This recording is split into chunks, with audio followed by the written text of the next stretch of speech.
One of the things that Jesus tells us to do is not to worry.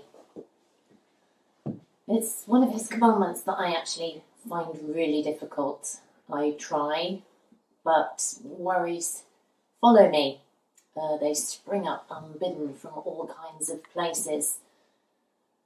And just now, I have to acknowledge that there are genuine things for us to be concerned and worried about. So how can we deal with them?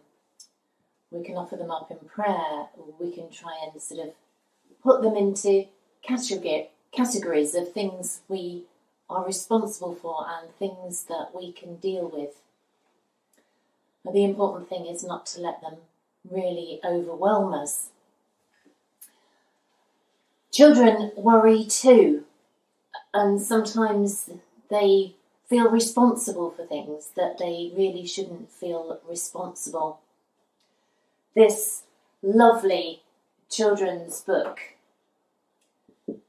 is about Jenny, and wherever Jenny goes, her worries follow her.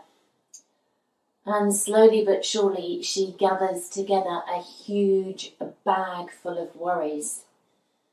They're there with her, whatever she does and wherever she goes. And who can she get to help her? She tries to talk to immediate members of her family, but that doesn't work. And one of the really important aspects of this story is our place as adults in helping the children with their worries. Because it's not Jenny's mum or dad or her teacher or her brother.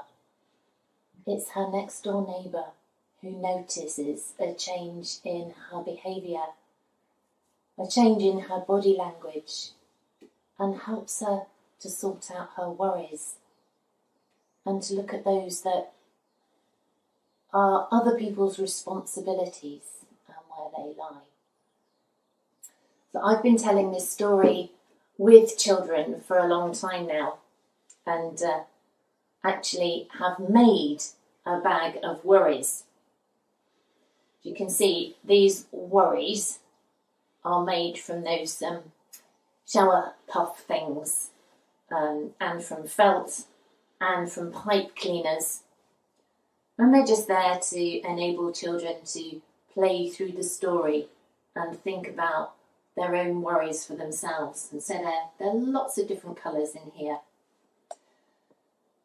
But it did occur to me that actually you don't need to go to these kinds of lengths. You could make some worries out of things that you might have at home.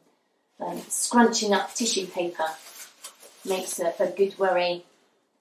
These old balls of wool as well are quite descriptive of the tangle that our worrying can get us into. Or even some scrunched up tin foil. Really, like so many other things, it's just an opportunity to actually speak out what are the things that are worrying your child or a child that you work alongside. It might be the colour that helps them to talk about. It might be the expression that they like to draw. One of the things that I like about this kind of description of a worry is that you can then take them and flatten them out again and try and put worries into a little bit of perspective. The same goes for the tinfoil versions. And if you want to give them features and accessorise them, you don't have to use felt and goggly eyes. You can use freezer stickers, for example, or just ordinary paper and put them on with a glue stick. If you do have craft materials you want to use, then do use them. You don't actually need the story. Just an opportunity to recognise together that we all have worries, and that at the moment we might have very particular worries. But whose responsibility are they? And where do they really belong? It helped me with the situation that we're living through a few weeks ago, just to recognise that actually this situation isn't my fault, doesn't belong to me, and that my responsibility is just to do the best that I can through it, and to listen to the advice and take care of those around me.